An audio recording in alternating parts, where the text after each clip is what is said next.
Guys, now I am doing one more check of sound issue.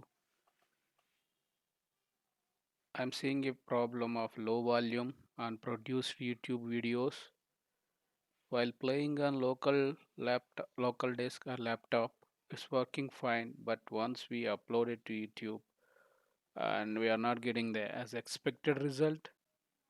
So just why I'm producing this unrelated video to test our software with new settings.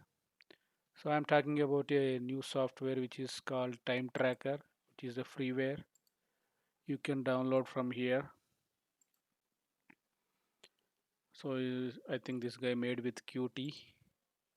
Okay, this thing about see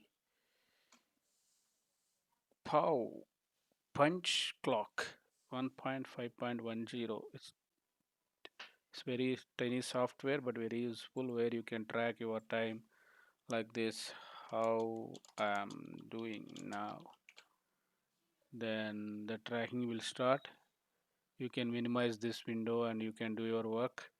After that you can come here and tell okay, stop, I'm doing fine. See here, you can see this one. I'm doing now. How much time is there? Reports is basically it's any program to track your time on your desk. Okay, and let me check whether the sound is working fine or not this time. Okay, bye guys.